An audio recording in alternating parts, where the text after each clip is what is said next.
Hai semua, Assalamualaikum. Jumpa lagi kita di Dapur Cik Nom. Siapa suka makan tempoyak? Sila angkat tangan. Kali ni Cik Nom nak masak menu special dari Temeloh Pahang. Apa lagi? Dah tahu kan? Mestilah gulai tempoyak ikan patin.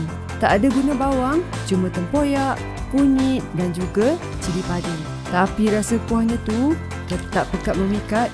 Padulah kalau kita gunakan ikan fresh daripada Sungai Pahang. Bayangkan kuah yang masam pedas dengan aroma kunyit fresh. Sekali hirup je, memang nikmat. Cik Nom pun sebenarnya belajar resepi ni dari kawan dekat Pahang dulu. Memang autentik lah resepi kita hari ni. Okey, jom mula masak.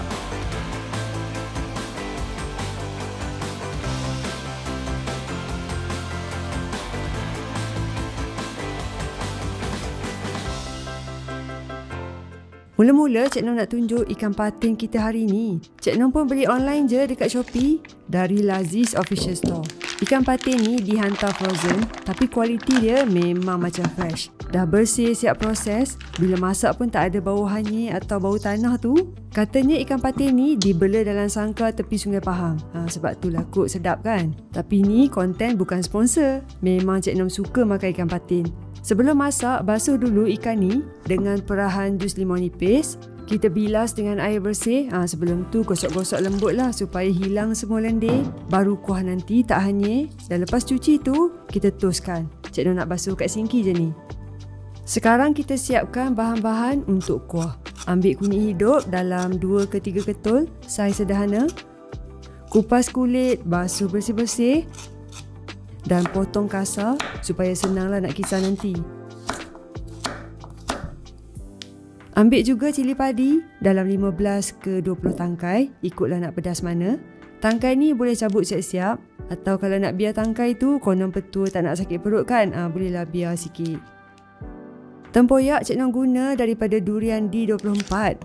Beli kat kedai yang sama jugalah, kedai Laziz tu. Bila masak dengan ikan patin memang manis, pekat dan bau tempoyak tu sedap betul. Dalam blender Cik Nom letak 2 sendok besar tempoyak. Kita kisar sekali dengan cili padi, kunyit hidup. Kalau korang makan kurang pedas, boleh campur dengan cili merah besar sikit dalam bahan kisar ni. Warna pun cantik, rasa pun taklah terlalu pedas sangat kan. Dan air sikit. Kisar tu sampai betul-betul halus. Dah siap kisar, jom masak. Dalam periuk, tuangkan semua bahan kisar tadi dan kemudian tambah lagi anggaran 3 ke 4 cawan air. Ikut sukalah nak kuah tu pekat ke cair. Tapi kalau boleh, jangan letak air banyak sangat dulu sebab nanti lepas masuk ikan patin, kita adjust lagi lah kepekatan kuah tu. Cik Nom masuk 1 keping asam gelugur dulu. Kalau tak berasa masam tu nanti, baru kita tambah lagi sekeping. Sambil tunggu kuah mendidih, Cik Nom belah bunga kantan. 1 kuntum ni agak besar, jadi ambil separuh je dah cukup.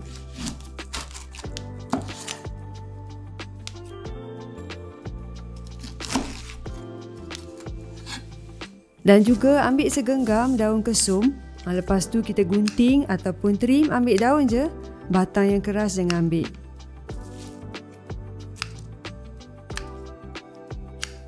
Kuah pun dah mula menggelegak ni. Boleh masukkan bunga kantan yang kita lerai-leraikan kelopak tu.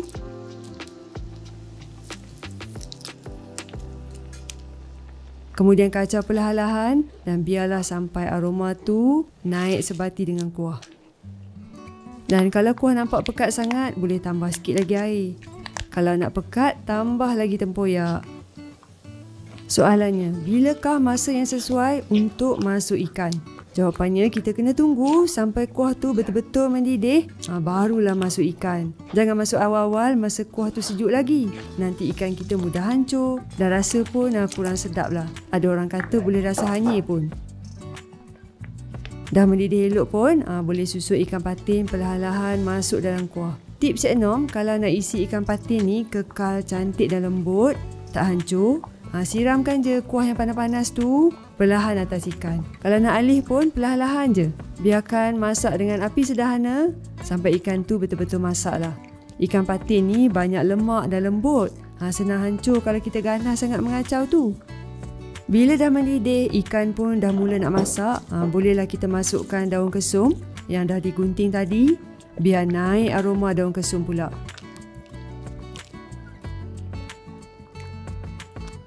Perasakanlah dengan garam secukup rasa. Dan juga Cik Noh tambah setengah sudu kecil serbuk perasa. Dan kalau nak rasa manis-manis, boleh tambah gula. Tapi Cik Noh tak letak pun. Tutup periuk dan biarkan mendidih dalam 5 ke 7 minit atau sampai ikan betul-betul masak sempurna. Dah siap. Dulu Cik Noh pun tak pandai makan ni. Tapi bila kita merantau, barulah belajar makan. Kalau nak beli ikan patin ni, seketul pun dah berapa ringgit dah. Dan kalau korang ikut semua langkah Cik Noh ajar tadi, insya-Allah kuah akan jadi pekat, sempurna dan rasa tempoyak memang seimbang masam manis dia dengan pedas cili ngam-ngam je. Aroma kesum dengan bunga kantan tu pun memang cukuplah membuka selera. Kalau buat masak tengah hari ni memang terbaik. Cik Noh paling suka hidangkan lauk ni panas-panas dengan nasi putih panas berasap lagi. Lengkap dengan sambal belacan yang pedas-pedas dan juga ulam-ulam macam timun ke, kacang botol ke. Dah siaplah hidangan kita. Gulai tempoyak ikan patin asli dari Temerloh.